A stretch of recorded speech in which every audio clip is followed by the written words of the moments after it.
Na geração de tropeiros de São Paulo, esse gaúcho, natural de Santo Ângelo, Rio Grande do Sul, traz em si uma história de vida permeada de sucesso e realizações. Aos 19 anos, elegeu-se vereador em sua cidade natal. Foi deputado estadual e deputado federal por sucessivos mandatos. Em 2005, tomou posse como ministro da maior Corte de Contas do país, o Tribunal de Contas da União, o qual preside atualmente. Em seu currículo público, traz feitos como autor da Lei de Créditos Educativos e destinação de 1,5% do orçamento para pesquisa na Assembleia Legislativa do Rio Grande do Sul. Presidente da Frente Parlamentar da Agricultura no Congresso Nacional. Na Câmara dos Deputados, foi articulador da Lei do Simples, que beneficiou milhares de micro e pequenos empresários, bem como da securitização responsável pela renegociação das dívidas dos agricultores. E é o primeiro brasileiro a presidir a Organização Latino-Americana e do Caribe. Muito obrigado.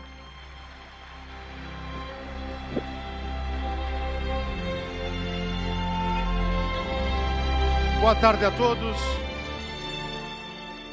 Boa tarde vibrante, que demonstra energia, demonstra capacidade de convencimento, de venda, do dia a dia, que é o trabalho de vocês, vender, entregar um produto para o cidadão que precisa da sua casa, que precisa do seu lar, que precisa do seu canto para viver.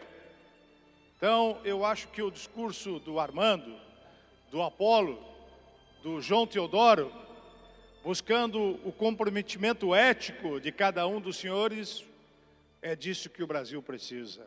Ou seja, que cada um possa cumprir o seu papel como brasileiro, de podermos proporcionar para o nosso país uma perspectiva de futuro, de crescimento, em que todos nós possamos ser beneficiados.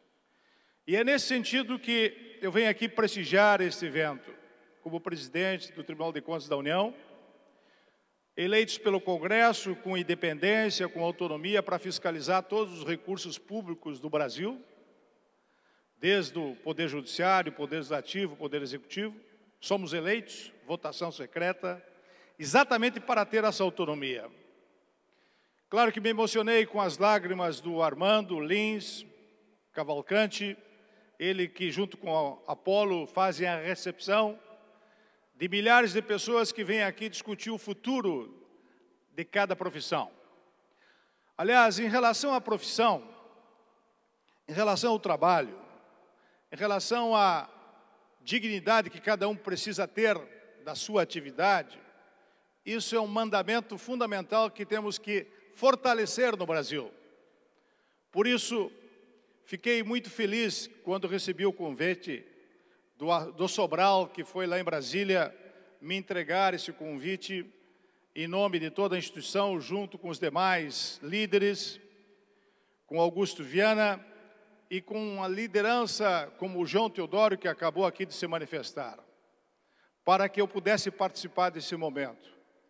Fizemos o possível na agenda para estar aqui, mas com certeza eu vou sair muito mais beneficiado porque estou conhecendo pessoas maravilhosas. E uma das coisas que eu aprendi na minha vida, a questão da humildade. É um sentimento e uma forma de comportamento que todo ser humano, especialmente quem vende, tem a humildade de saber ouvir, de dialogar, para através do conhecimento também argumentar e vender o seu produto. Portanto, humildade é uma das coisas que me caracteriza na minha atividade pública.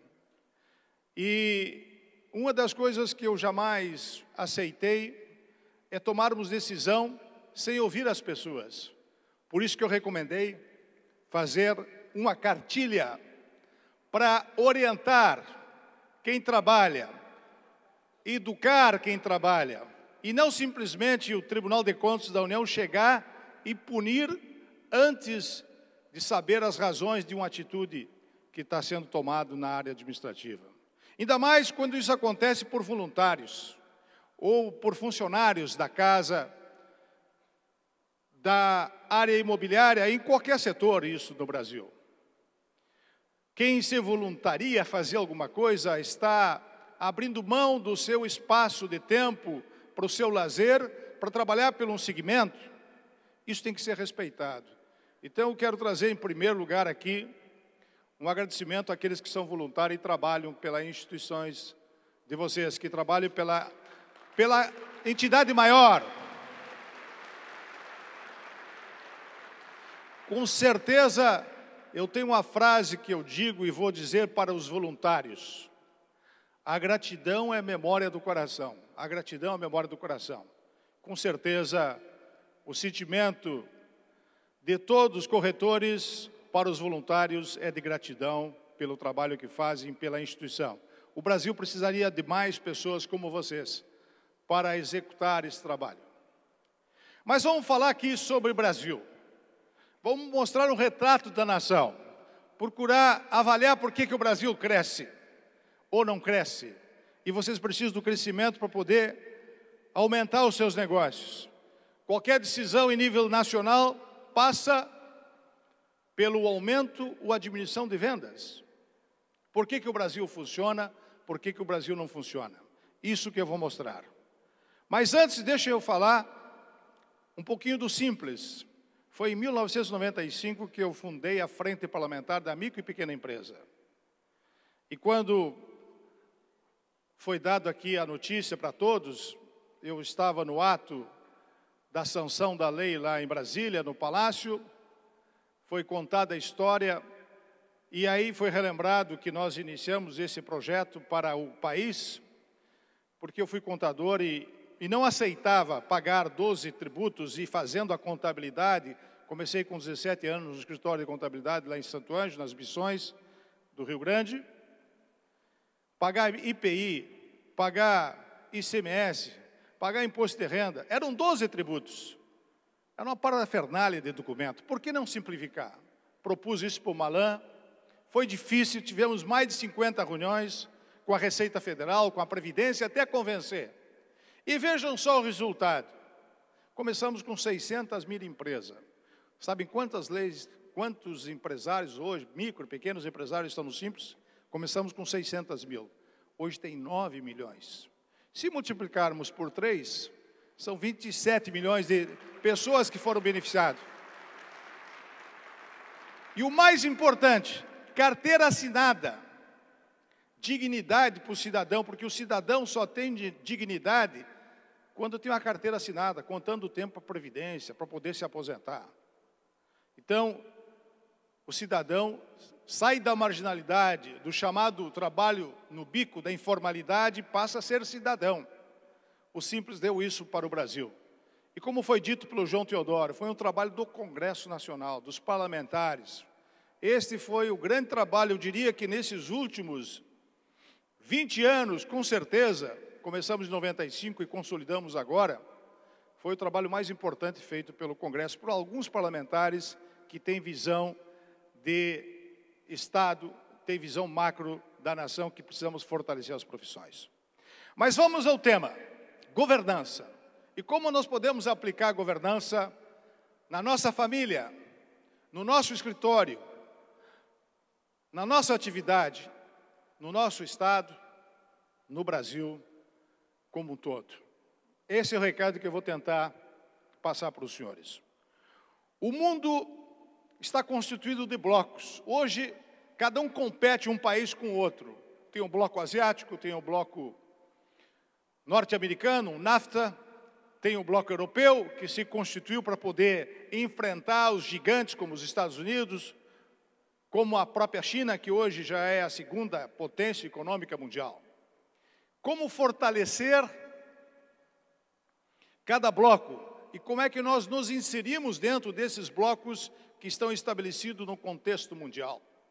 Qual é o papel do Brasil? Como A empresa Brasil está funcionando. Então, vou mostrar um retrato do Brasil para os senhores, daquilo que podemos fazer para avançar como nação.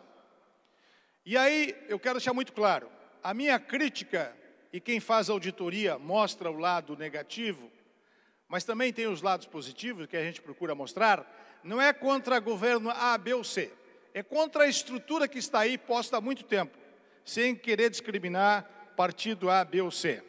Eu vou mostrar os números da nação, porque cabe a nós mostrar os números da nação. Nós somos auditores do Brasil e temos no Tribunal de Contas 1.700 auditores espalhados em todo o país. Só que com a nova concepção de trabalhar preventivamente, é isso que eu vou mostrar. Então, preciso do passador aqui, alguém levou meu passador. Governança, portanto, aí está o nosso sumário, o Estado de Desenvolvimento, Governança e Diretriz do TCU para a melhoria da governança e principais realizações. Aí está o nosso PIB, nosso Produto Interno Bruto. O que é o PIB? É a soma da riqueza de todo o Brasil. 4,8 trilhões. Vocês vão ver aí os gastos do governo, 2 trilhões, praticamente um pouco menos que a metade do que nós temos. O que sobra para os municípios? 430 estados e municípios 350, 780 bilhões. Este é o nosso retrato do Brasil em termos de riqueza nacional, o que nós produzimos. E aí está a divisão desses recursos. Aqui vocês estão vendo que a metade dos 2 trilhões que são executados, nós gastamos com refinanciamento da dívida, transferências, juros e encargos. Refinanciamento da dívida é muito importante. Por que quebrou a Espanha, Portugal, a Grécia? Porque chegaram a mais de 100% do PIB, de gastos com o PIB.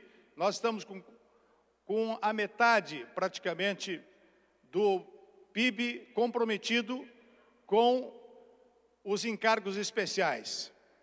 Se verificarmos, 577 bi gastamos. Portanto, é um valor bastante acentuado, mas ainda fora do perigo que tiveram, especialmente a Espanha, Grécia e Portugal, que foram os países de crise mais recente. Bem, aqui está a demonstração dos demais recursos que sobram para poder investir no governo. Isso aqui, então, é o retrato do Brasil. 52, 1,56, 1 trilhão,56 bi. E aqui está em que é gasto. A maior parte é gasto na Previdência, 450 bilhões de reais. Portanto, gastamos hoje com a Previdência boa parte do recurso que todos nós produzimos, do que sobra para investimento, que sobra para manter o Estado brasileiro. 10% com energia, 8% com educação e saúde. Eu cito esses três porque são os setores mais importantes da nação. Claro que fica evidente de que uma parte desses recursos são aplicados na Previdência, e eu vou mostrar mais à frente, de que a Previdência é o grande gargalo da nação. O grande gargalo, já que o custo social para manter a estrutura, a máquina pública, é bastante acentuado. E cada vez com uma dependência maior pelo crescimento demográfico em relação à idade de pessoas acima de 65 anos. Aqui está uma demonstração que temos hoje sobre a população ativa de 15 a 64 e vamos saltar de 11 em 2020 para 2050, vai estar 30%. O que está acontecendo no Brasil? A população está envelhecendo e cada vez o crescimento demográfico diminui. Em 2030, o Brasil vai ter mais pessoas com idade que jovens, daqui a 15 anos e meio, menos que 15 anos e meio, 15 anos e alguns meses, nós teremos, portanto, uma inversão, teremos mais velhos que jovens. Aí a pirâmide complica a situação, em vez dela ficar mais com base forte, ela vai ficar cada vez maior na parte de cima. E, como consequência, nós teremos dificuldade de pagar a aposentadoria de quem se aposentar. Hoje mesmo, quem se aposenta não recebe, logo depois dos seus 10 anos de aposentadoria, o salário de forma integral. E a situação é cada vez mais crítica nesse sentido. Aliás, vou dar o número do que foi pago ano passado em relação à previdência dos funcionários do Executivo, do Legislativo, da estrutura do Estado e do que foi pago para a Previdência Geral. Isso interessa muito quem está aí na iminência de se aposentar. Nós tivemos um déficit somente o ano passado, quem aportou isso foi o Tesouro, de 109. Aqui o que nós gastamos, agora que eu mostrei antes, 455, mas o déficit do ano passado, o Tesouro teve que aportar 109 bilhões, sendo que desses 109 bilhões, boa parte foi para manter a estrutura do Estado, pagar os aposentados do Estado, que é muito mais alto que o aposentado do setor privado, que vocês são privados. E por isso que eu estou mostrando aqui é interessante para vocês em relação ao futuro. E aí o que nós gastamos em relação a investimentos? O que sobrou do dinheiro para investimentos do 1,6 trilhões, 1 trilhão e 56 bi, 180 bilhões para investimento. Eu mostrei antes 455 bi para pagar a Previdência. E se somar os programas sociais, nós chegamos a 550 bilhões. Se somarmos Bolsa Família, BNPC, que é benefício de prestação continuada, enfim, vários benefícios, chegamos a 550. Sobrou 180 para investimento. É muito pouco para um país, uma empresa, gastar 550 na área social e ter só 180 bilhões para investimento. Aí já começa a explicar por que a nossa dificuldade para crescimento. Agora, a grande questão é saber se teve gestão para entregar uma boa estrada, uma boa educação, uma boa saúde. E aí o próximo slide mostra que a gestão como um todo no Brasil, e aí como eu estou criticando a estrutura do modelo brasileiro, que nós temos que mudar, claro que esses números são do governo federal, mas a estrutura de problemas está nos estados, está nos municípios. É a seguinte, olha só os recursos que tivemos para investir ano passado e não conseguimos entregar. O azul mostra o que foi entregue, 34, 66 não foi entregue, do dinheiro previsto de 180 bi. Na educação só 32 foi entregue, na defesa nacional só 53. Na saúde, 26. Ou seja, tem dinheiro, mas não chega na ponta por falta de capacidade de gestão dos três setores. Esses recursos são da União, que é o dinheiro para investimento para fazer a máquina andar, para ter bons hospitais, para ter boas escolas, para ter uma estrutura melhor. Vejam só, na área de saneamento, que é um grande problema, que é importante para vocês que vendem imóveis, tem um bom saneamento, só 21% foi entregue do dinheiro disponível. E aí cada setor, por que não é entregue? Porque muitas vezes os projetos não são bem feitos, a burocracia dos ministérios, enfim, não chega na ponta. Por que os protestos aconteceram no Brasil? Contra a falta de educação, contra a falta de saúde. Por que aconteceram? Porque nós temos dificuldade de entrega, o Estado não tem capacidade de entregar. E aí, vemos quanto nós estamos pagando de impostos. Por isso, o Simples foi importante para vocês, como falou agora aqui o João Teodoro. Para facilitar, porque quanto menos impostos se paga, mais geração de empregos, mais distribuição de renda, porque o dinheiro que vai direto para o Estado, muitas vezes não retorna para a sociedade. E olhem só os nossos números, nós estamos pagando 35%, ou seja, de uma roupa que eu compro, de um refrigerante que eu compro, eu pago 35%, praticamente 36% do PIB, do Produto Interno Bruto. Então, nós pagamos um tributo muito alto. Aí precisamos comparar com os demais países, porque somos uma empresa, quanto que pagam os japoneses de impostos em relação ao PIB, ao Produto Interno Bruto? Pagam 25 os japoneses em relação ao PIB, os Estados Unidos 25, nós estamos pagando 36. Mas temos serviço adequado? Perguntando para o Estado, para o município, para a União, o serviço está conforme o pagamento de impostos? Não. Aí que está o grande problema. Temos que simplificar a vida das empresas para gerar empregos, fortalecer a geração de emprego, dar justiça social, trabalho para a população. E aí temos grandes questionamentos para fazermos. Em relação como é discutido via Congresso, como é discutido via Executivo, via os poderes da República, os dinheiros que são pagos de impostos.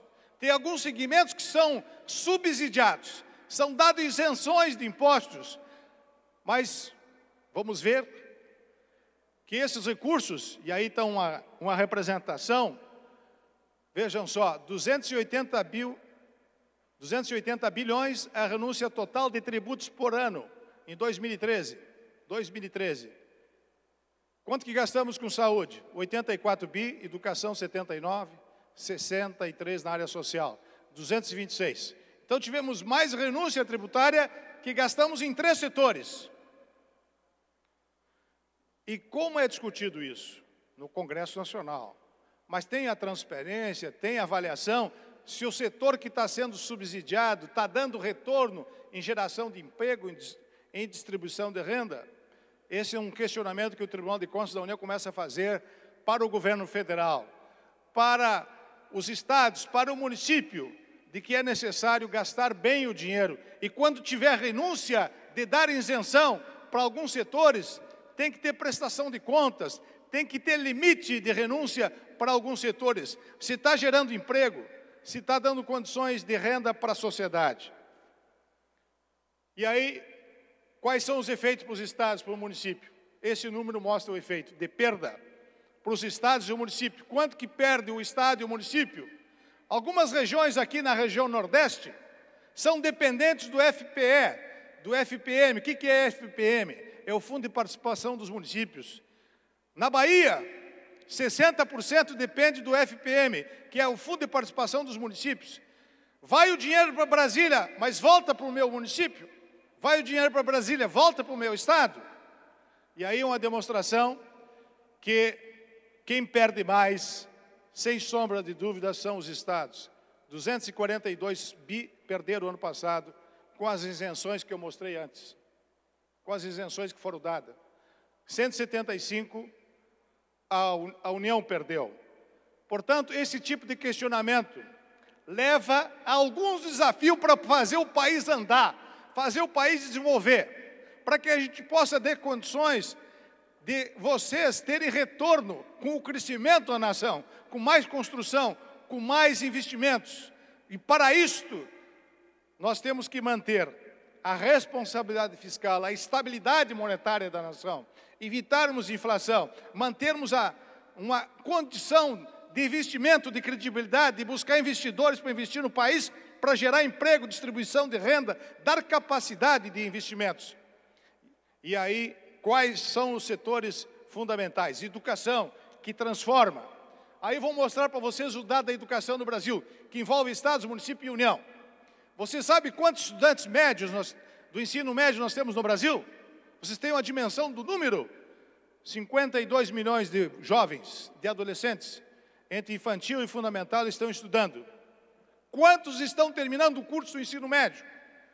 Por que isso é importante? Fala em educação. Porque a riqueza de uma nação não está no ouro, nem no petróleo, nem no diamante. Não está nos recursos naturais. A maior riqueza de uma nação são os recursos humanos, as pessoas bem preparadas, bem treinadas. Vejam só, desses 52 milhões, 50% não se forma. Na região Nordeste, 42%, não termina o segundo grau. Na região Norte, 36%, e a média brasileira em torno de 50%. Temos que investir na educação para ter retorno. E aí, como eu disse, a minha crítica não é para o governo federal, o governo estadual, é para os 3 entes, porque os 3 entes estão envolvidos nisso. Melhorar a educação, dar condições de terminar o ensino médio. Aí nós fizemos uma auditoria com todos os tribunais de contas do Brasil, chamei 30 tribunais para mostrarmos o que está acontecendo na educação. E terminamos essa auditoria. 390 mil professores temos no Brasil. 390 mil professores. Quantos estão faltando para ensinar o ensino médio? 32 mil. Quantos estão dentro da sala de aula dos 390 mil? 61 mil estão fora da sala de aula. 46 mil não estão preparados para ensinar as matérias. Como fazer uma educação se 46 mil não estão preparados para ensinar as matérias que estão ensinando? E aí fica o desafio. Como aperfeiçoar a educação? Eu mostrei 8% investido, mas o dinheiro tem, mas não chega na ponta. Questão do quê? Que falta governança, boa gestão, pesquisa e inovação, que é o que faz a diferença de uma nação. Investir em pesquisa, em tecnologia, um iPhone com uma boa tecnologia vale muito mais. Eu que sou produtor na área do agronegócio, de soja, preciso vender quantos caminhões para vender o correspondente a um produto de alta tecnologia, agregar valor. Quanto que nós estamos investindo na pesquisa no Brasil? 1,2. Quanto investe as nações em relação ao PIB? 3% do PIB. É o que faz a diferença. A Coreia nos superou, porque hoje está toda digitalizada. Há 30 anos atrás, a Coreia estava atrás do Brasil. Agora está na frente, porque investiu na digitalização, na tecnologia de alta ponta, para poder superar, agregar valor. Aliás, quem tem uma estrutura melhor de corretagem, que tem uma organização melhor, com certeza agrega mais valor, tem capacidade de vender mais, porque está mais organizado. Na área de infraestrutura, temos grandes gargalos em hidrovias, em ferrovias. As nossas estradas não estão bem mantidas, e quando eu falo dos três entes, não critico o governo A, B ou C. Eu falo daquilo que eu vejo, dos buracos. Até o Delfim Neto disse essa semana: quem entra num caminhão, entra no buraco, porque temos muitos buracos no Brasil. Claro que o Delfim é muito esperto, indutor. O Viana conhece bem o Delfim. Entra num buraco. Por quê? Porque não temos, claro que São Paulo, lá em São Paulo, na tua terra, lá, Viana, com certeza temos boas estradas, mas vai para o interior do Mato Grosso, vai para o interior de Goiás, ou de Tocantins, ou do Pará, não temos manutenção de estradas. Hidrovias, baixa custo, não aproveitamos nossos rios, fazer hidrovias. Ferrovias, já tivemos 36 mil quilômetros de ferrovias, hoje temos 11 mil funcionando. Baixar custo, para diminuir o custo do Brasil. Inclusão social e regional, melhoramos com a Bolsa Família, mas ainda encontramos gargalos.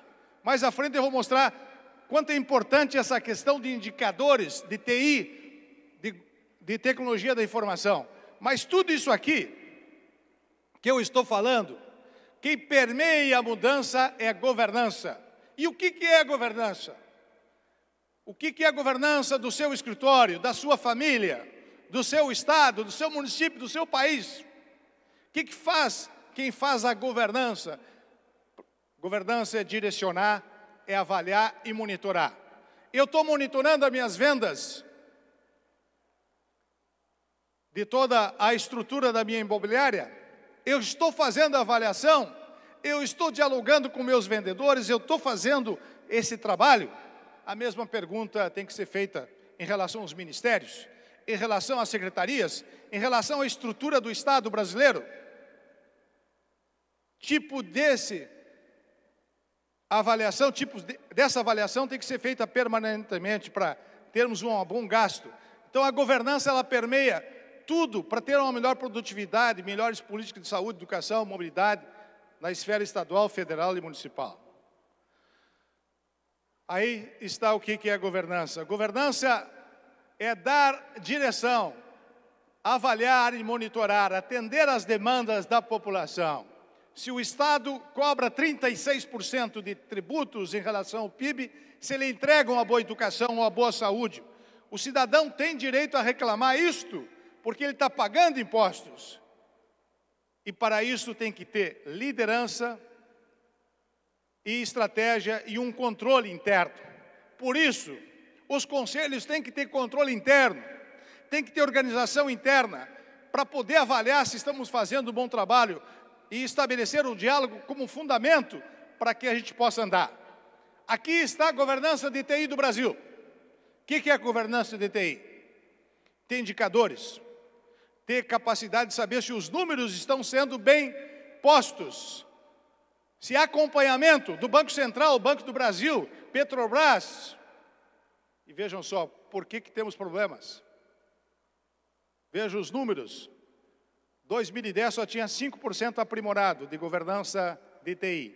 57 inicial, 38 intermediário. Depois que nós passamos a acompanhar, já pulou para 16% aprimorado, que estão os mais organizados. Mas temos muito que avançar, porque os números são muito tímidos em relação à governança de TI. Em 7 anos atrás fizemos uma auditoria, eu fui relator do Bolsa Família. Descobrimos 300 mil mortos recebendo Bolsa Família, 80 mil proprietários de automóveis e 50 mil proprietários de terra recebendo Bolsa Família. Faltou governança de TI. Passamos para o governo cancelou 400 mil Bolsa Família. Estava dando um prejuízo de 500 milhões por ano. Então, governança de TI. No município tem que ter isso, no Estado a gente foca mais a união. Mas isso tem que ter em todas as organizações. Na imobiliária, eu tenho uma boa governança de TI, eu tenho meu bom projeto para fazer o acompanhamento de todo o cadastro que temos de vendas. Claro que alguns estão muito avançados, outros menos avançados, mas isso também tem que ter no governo federal. Portanto, são detalhes como esses. E aí vem a governança mais importante, da riqueza maior de uma nação, que são os recursos humanos. Eu tenho boa governança de pessoal, eu tenho bom treinamento, eu tenho meritocracia, dá mérito a quem tem boa capacidade. Veja os números do Brasil, e aí envolve todos os ministérios, todas as estatais, toda a estrutura do governo federal, 400 instituições nós monitoramos, o Tribunal de Contas da União. Vejam só, 7,6 aprimorado. Isso são 2 milhões de funcionários na União, 37 intermediário, 55 inicial. 2 milhões de funcionários públicos no Brasil. Passa alguém num concurso, eu estou dando motivação para ele apresentar um bom trabalho, eu estou dando treinamento, eu estou dando reconhecimento pelo trabalho que ele faz, eu estou avaliando os riscos da sua função. Veja só o que nós encontramos, auditoria de governança pessoal. 83 não reconhece servidores de alto desempenho, 60 não conhece sua força de trabalho, 75 escolhem gestores sem ser baseado em competência. Com certeza, vocês quando não têm um bom vendedor, não continua trabalhando, tem que motivar. E a profissão de vocês é quem tem capacidade de venda, de argumento, é fundamental. 76% não desenvolve processo sucessório. Isso na estrutura do Estado brasileiro. E você sabe qual é a estrutura do Estado brasileiro? Já falei, funcionários públicos federais, 2 milhões. Estados, 4 milhões. Os municípios, 6 milhões e meio. São 12 milhões e meio. Mais os terceirizados, chegamos a 15 milhões de pessoas. Se não tem um bom treinamento, se não tem uma boa estrutura, se não tem monitoramento, avaliação permanente, eles vão receber bem o cidadão que precisa da educação, da saúde? Se 46% dos professores na estrutura do Estado brasileiro, município, Estados, União, não estão preparados para lecionar as matérias, vai sair uma boa educação? Então, governança de pessoal, façam isso na sua empresa, na sua família, no seu negócio, mas temos que fazer no Estado, no Brasil, porque é isso que faz o Estado crescer ou não crescer. Faz as pessoas acreditar no Estado ou não acreditar. Ter credibilidade para avançar o seu negócio e avançar a nação como um todo. Esta é a interrogação que temos que fazer. Por isso, estabelecemos aqui uma forma de mostrar para a população como fazer governança. E nos inspiramos naquilo que vocês fazem no dia a dia. Vocês vendem e querem vender bem para continuar com o cliente. Qual é o melhor condomínio que eu quero morar? na minha cidade, no meu estado, no meu país ou na minha cidade? Qual é o condomínio? Uma nação não é diferente. Claro que a comparação de condomínio com o estado é muito mais complexo um estado. Mas se tiver organização, planejamento, vai funcionar igual ao condomínio. Mas se não tiver algumas prerrogativas de organização, nunca vai funcionar igual ao condomínio. As pessoas estão preferindo ir para o condomínio hoje. Muita gente de São Paulo vai para Florianópolis hoje, não é, Viana? Ou vão para Miami, quem tem mais capacidade.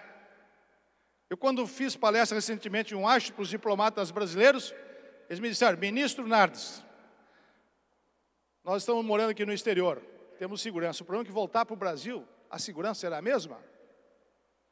Então eu vou mostrar aqui um exemplo do condomínio. Qual é o condomínio que eu quero morar em relação a país, estado e União?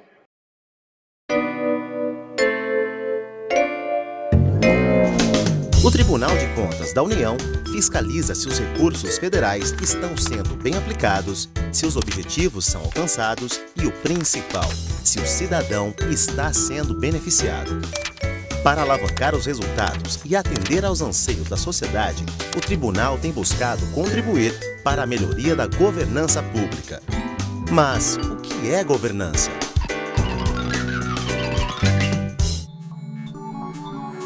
Imagine 2 condomínios com o mesmo número de moradores. Em um deles, tudo funciona bem. Já no outro... Por que existe essa diferença?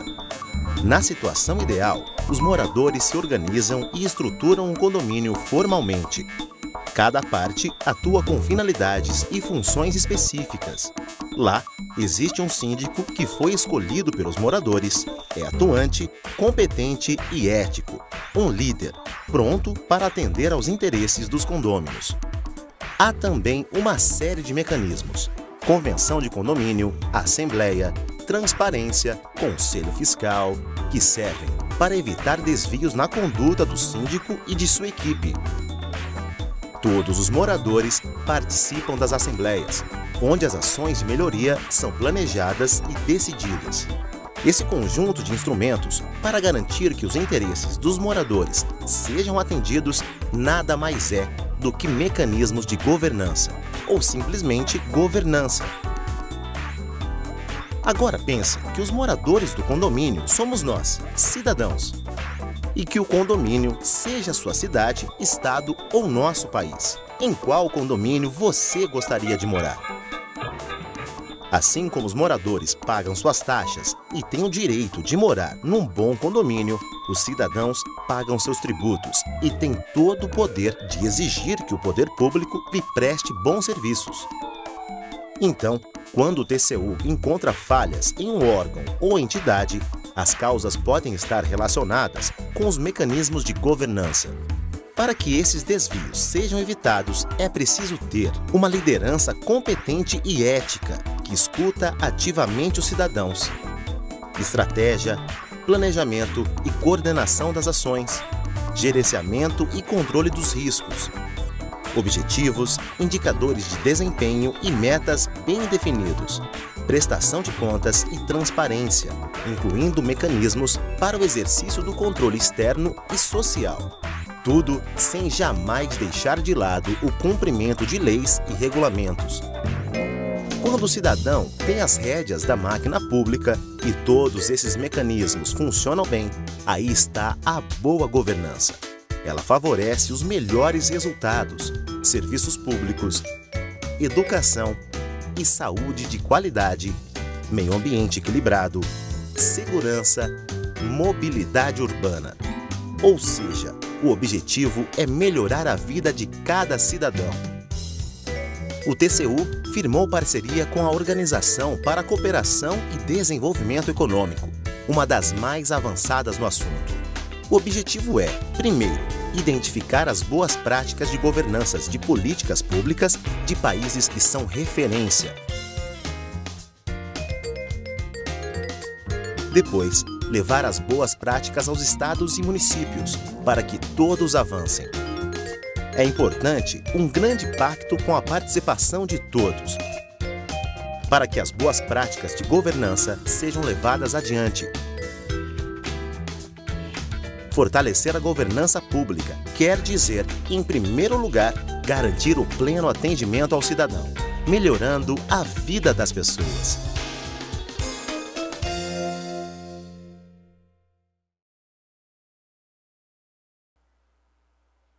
Qual é a estratégia do TCU para alcançar a melhor governança do Brasil? Nós montamos 22 secretarias especializadas que analisam cada tema. Nós temos uma secretaria que cuida só da área dos conselhos hoje, que cuida da parte da Previdência, que cuida de toda essa atividade dos 490 conselhos que temos. Então, o TCU se preparou para trabalhar não somente para ver a legalidade. 40% da nossa força de trabalho hoje, temos 1.700 auditores, vê a questão da entrega para a sociedade da educação, da saúde, da infraestrutura, da segurança. Fizemos uma auditoria sobre segurança no Brasil. Constatamos que 68% da polícia civil e militar não se conversam entre si. Como fazer uma boa segurança se a polícia civil e militar não se conversam nos estados? Então, nós trabalhamos cada vez mais para o aperfeiçoamento da administração e sermos reconhecidos como uma instituição de excelência, o Tribunal de Contas da União, para orientar, trabalhar preventivamente. Aliás, o ano passado, fizemos uma economia de 20 bilhões trabalhando de forma preventiva na questão das obras, especialmente para a Copa. Só na Copa fizemos uma economia de 700 milhões, fazendo auditorias preventivas, mandando repactuar contratos. E no ano passado, como um todo, no Brasil, 20 bilhões. E nos últimos 5 anos, 102 bilhões de reais. Trabalhar preventivamente, evitar que haja fraude, desvios, porque o maior problema do Brasil em termos de corrupção é porque não temos boa governança, não temos metas, não temos planejamento, não temos avaliação, não temos monitoramento. E cabe à Corte de Contas, o Tribunal, avaliar isto, porque nós somos instituições permanentes. Os governos mudam de 4 em 4 anos e nós temos a continuidade. Somos uma instituição permanente. Por isso mudamos a forma de trabalhar dos nossos tribunais de contas dos estados. Partimos para a especialização, para contribuir cada vez mais no aperfeiçoamento, sem afetar, claro, a legalidade e a conformidade. Quantos foi a lista que entregamos antes da eleição de pessoas que não tiveram as suas contas aprovadas, chamada ficha suja? 6.603. Condenamos governadores. 3 governadores não concorreram nessa eleição porque não tiveram as contas aprovadas pelo TCU. 3 governadores. Senadores, vários. Deputados federais que se envolveram. Gestores, ministros. Condenamos vários ministros. Portanto, 6.603 foi a lista entregue para o Tribunal Superior Eleitoral, que dá homologação ou não do candidato, se tem as contas aprovadas. Então, continuamos mantendo a legalidade, mas partimos para auditorias coordenadas com os tribunais de contas dos estados, fazer os tribunais de contas sair da zona de conforto de ver só a legalidade, vai ver se entregou a boa educação, vai ver se entregou a boa segurança, vai ver se entregou um ambiente melhor para a sociedade. E aí começamos a trabalhar com organismos internacionais. Nos aproximamos da Organização dos Estados Americanos, o Banco Mundial, o Banco Interamericano, porque as pessoas só vão investir num condomínio, ou seja, no país, se tiver credibilidade, se tiver segurança. Segurança no sentido institucional de investimento. Eu vou botar bilhões num país, ou vou botar bilhões num condomínio que não tem segurança, que não tem uma boa estrutura de ruas para me chegar, que não tem um bom condição de tráfego, enfim, tantas coisas. Isso é a mesma coisa em relação a um país. Fazer uma comparação do condomínio em relação à nação. E aí passamos a trabalhar com organismos internacionais, já que atualmente eu presido a Organização Latino-Americana de todos os tribunais da América Latina e Caribe.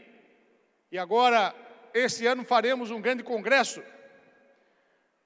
lá em Cusco, no Peru, que eu estou chamando mais de 35 países para participar, onde vamos lançar uma rede das redes para diminuir a corrupção, uma rede das redes para a gente se informar, aonde que estão fazendo fraude para que a gente possa melhorar o desempenho do país e do continente, porque nós todos estamos no mesmo barco. Se o Brasil vai mal, a Argentina vai mal, nós todos vamos mal. Ou a Bolívia, qualquer país, porque eles migram para cá. Então nós temos que pensar e ter visão macro de continente e de país. Para isto, fizemos vários projetos para estabelecer esse tipo de trabalho. Auditoria sobre governança, que estamos fazendo em todo o Brasil, referenciais de governança, fizemos um referencial de governança para todo o país, de políticas públicas, 10 passos para a boa governança. Quais são os requisitos para se fazer uma boa governança? Vou colocar à disposição do Conselho, João Teodoro.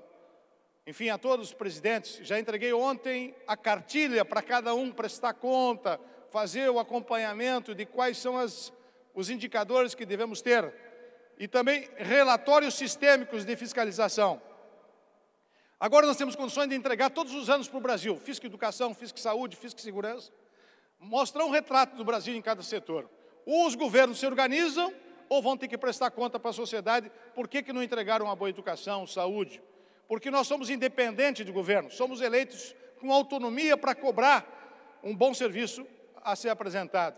E aí, aquilo que eu mostrei antes, fizemos um acordo, apresentei em Paris uma proposta para buscar boas práticas com os 12 países mais desenvolvidos, troca de boas práticas de auditoria financeira, auditoria de conformidade, que é ver a legalidade, e auditoria operacional, que é ver o desempenho, com essas instituições todas, Holanda, França, Canadá, Estados Unidos, enfim, várias entidades. Conhecemos o governo digital da Coreia. Em 3 anos esse projeto estará pronto para o Brasil. Busca de boas práticas. Como temos boas práticas aqui no Brasil, de governança, tem alguns estados que se diferenciaram. Então, trocar isso, trocar informação, chamar os municípios que têm boas práticas, consolidar isso em termos de Brasil. Nunca foi feito isso pelo controle. Então, a ideia é estabelecer auditorias coordenadas. Estamos fazendo nos estados, fizemos sobre toda a Amazônia, descobrimos que temos na Amazônia 1.100.000 km² de unidades de conservação, 247 unidades. Aí fomos ver se tem bons indicadores. 14 indicadores criamos, se tem planejamento, se tem visitação pública, só 4% aprimorado. Num território do tamanho da Espanha, França e Portugal, 1.100.000 km².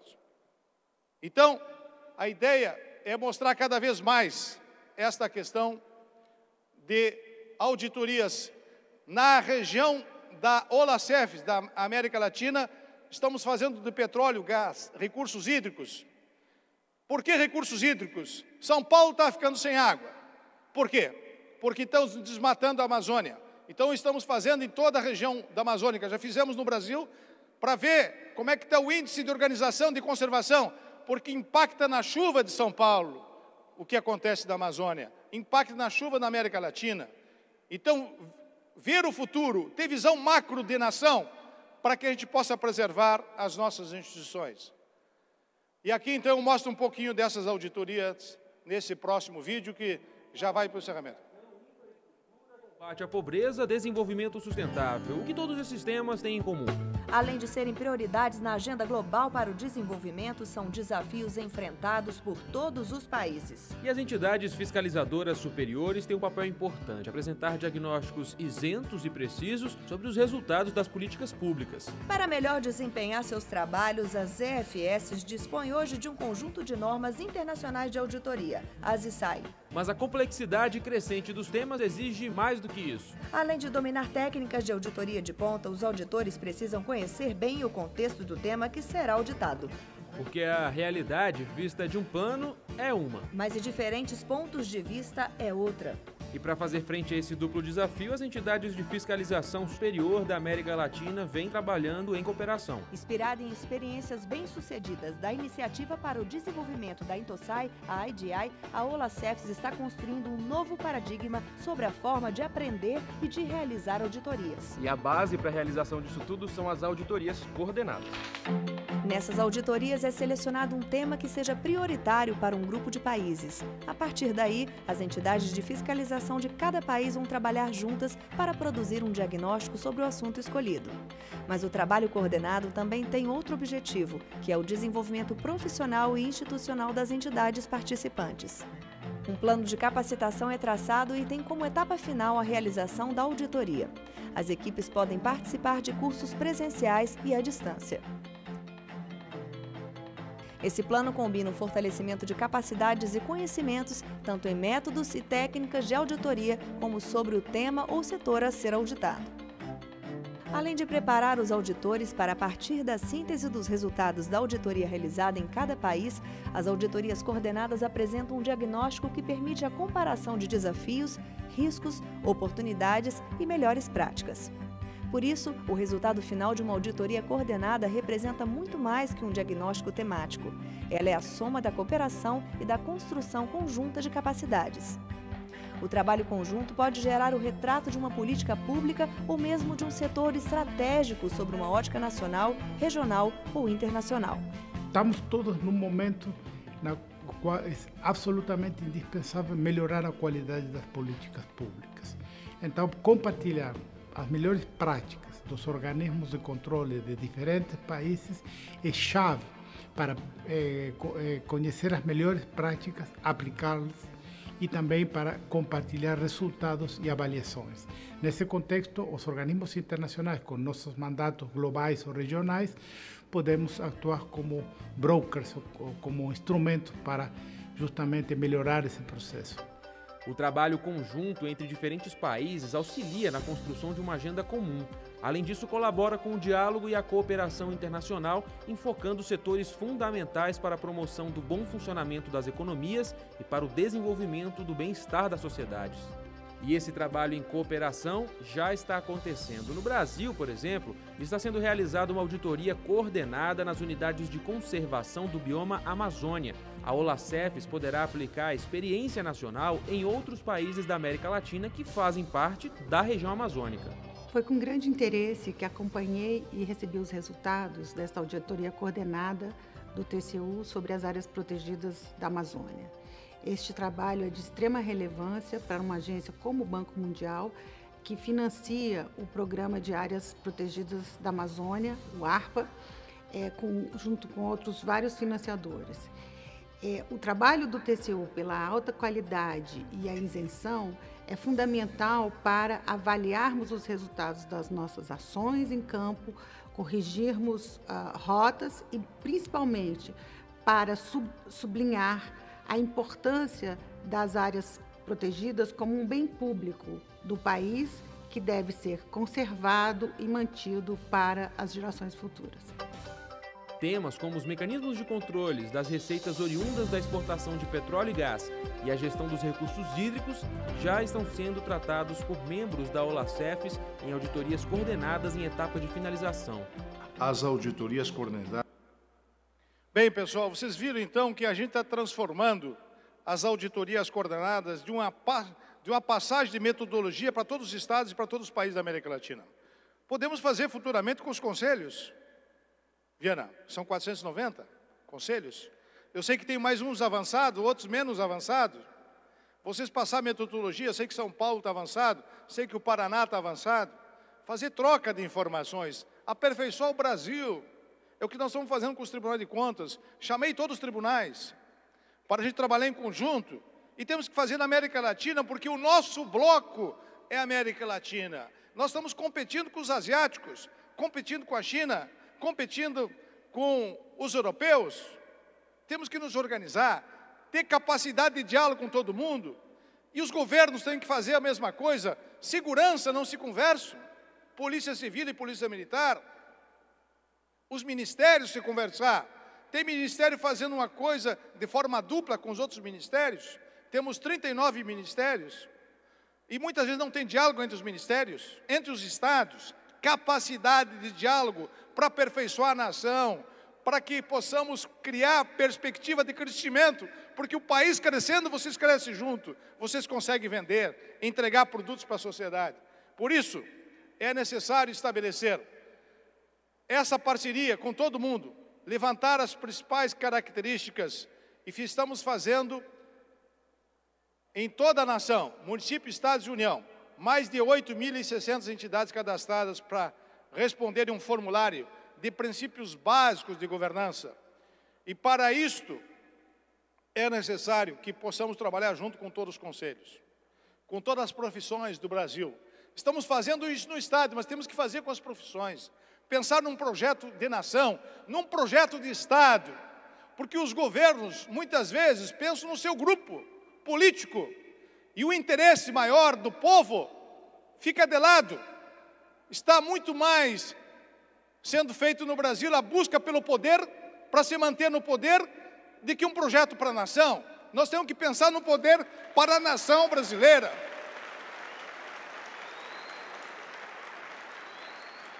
E nesse sentido, é que eu convidei o Conselho, não somente o de vocês, mas de todo o Brasil, para participar desse grande projeto para a governança. No dia 17 de novembro, depois das eleições, vamos fazer um grande projeto para o país, mostrar um retrato da nação, na área de infraestrutura, de segurança, da saúde, da educação e da previdência, que eu considero esses 5 gargalos importantes. Cada presidente do Tribunal de Contas dos estados vai mostrar a realidade para cada governador. 27 governadores serão eleitos. No dia 17, estamos convidando todos para ir a Brasília. E cada tribunal vai mostrar a realidade, coordenado pelo Tribunal de Contas da União. E queremos que o Conselho também esteja lá, meu caro Augusto Viana, para entregar em nome de todas as profissões quais são as angústias de vocês, para quem for eleito. Não interessa quem for eleito, nós temos que fazer a nossa parte. Não podemos tomar posição política a favor de A, B ou C. Mas a posição que nós temos que tomar é em defesa do Brasil. Chega de improvisação, de jeitinho brasileiro. A Copa já mostrou que não foram feitas as obras.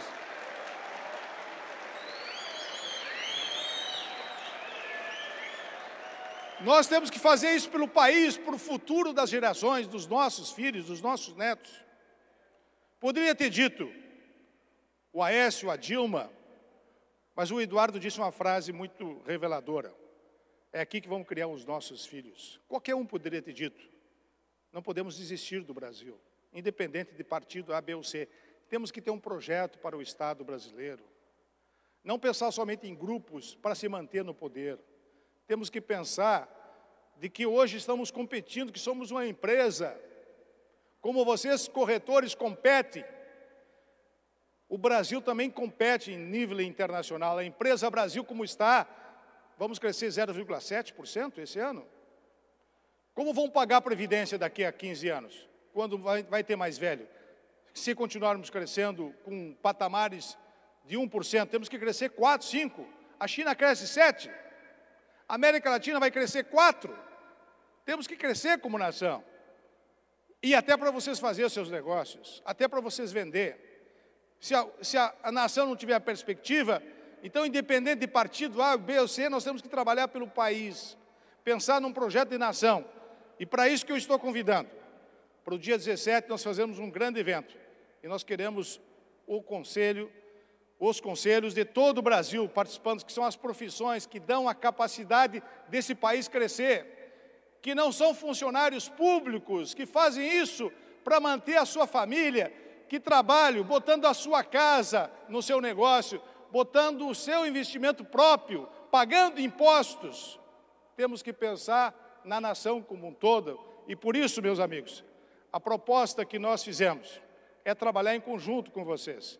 Por isso que eu propus em todas as nossas secretarias, temos em 27, fazer orientação para os conselhos, orientar, fazer prevenção. Hoje mesmo estou entregando o endereço de todos os secretários nossos em todo o Brasil. Tiverem uma dúvida, vão lá falar com os nossos assessores, com os nossos auditores, façam um pedido de informação.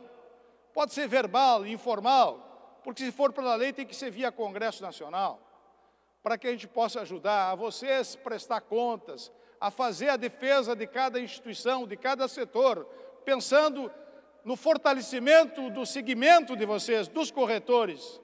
E assim, nós pensando coletivamente em relação a tudo, nós criamos um ambiente de credibilidade na nação. E não chegar o nosso auditor e penalizar, que a burocracia no Brasil é tão grande, tão desuniforme, que em vez de facilitar o crescimento, impede o crescimento. Boa parte do Brasil hoje não cresce porque a burocracia é de tal forma tão grande que emperra o crescimento da nação.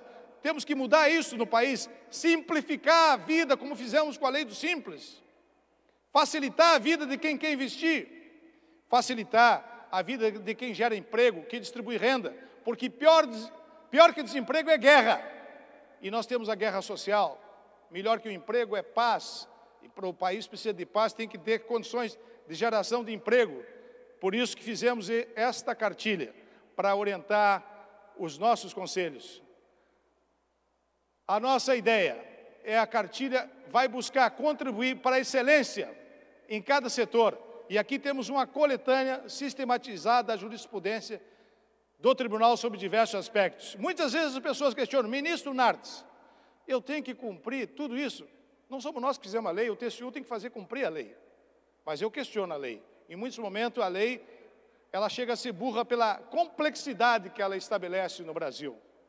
Portanto, meus amigos, é importante que, concluindo a minha exposição, que a gente faça um grande pacto no Brasil, um pacto pela governança.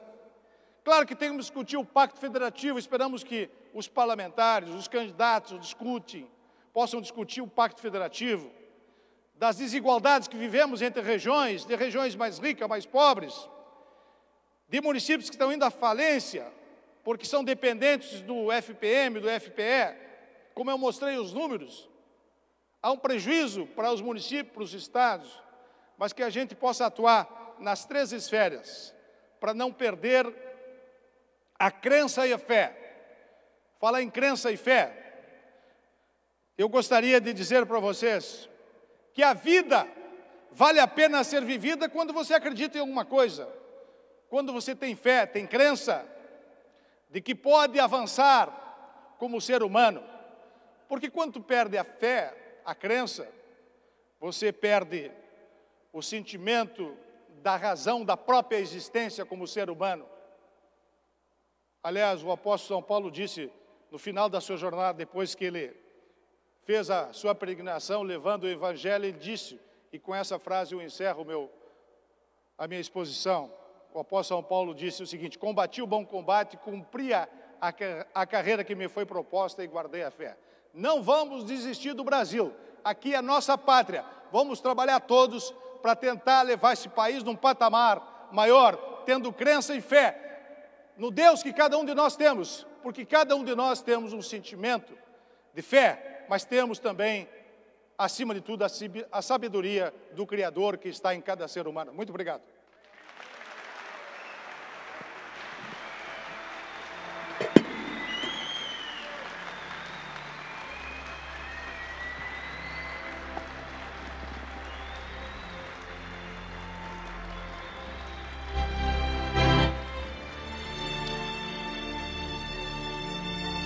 Nós convidamos nesse momento ao palco o senhor presidente do Confesse, João Teodoro, por gentileza, para fazer a entrega ao senhor ministro Augusto Nardes de um certificado de participação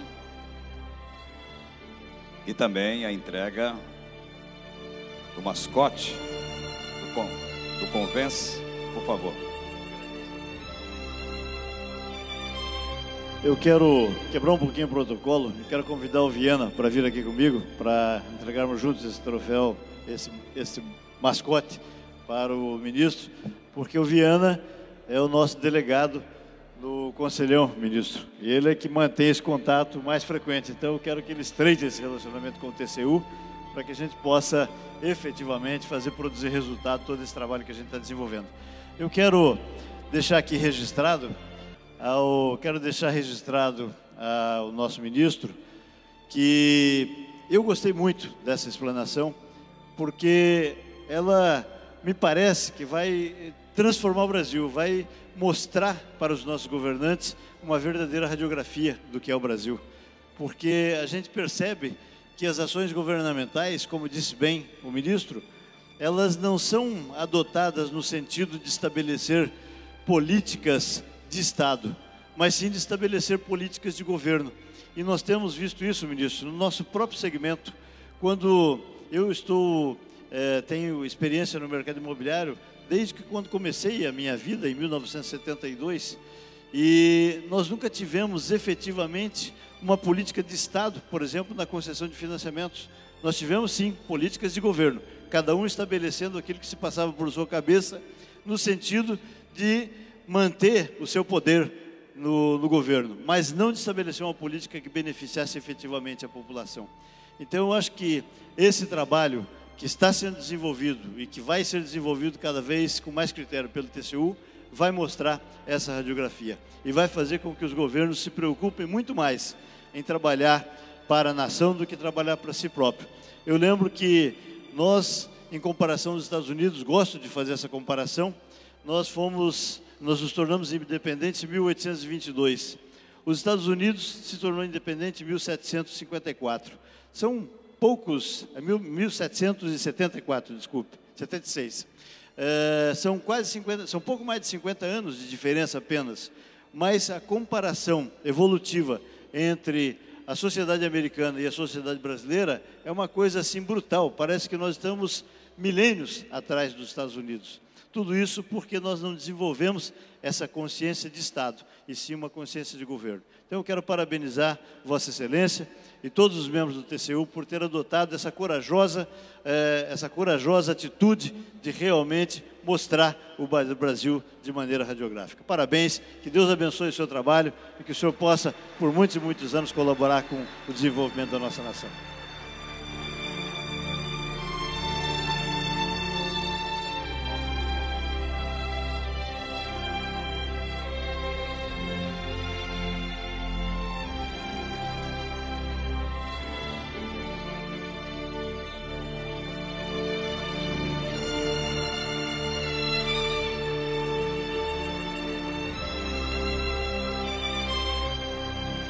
Oh.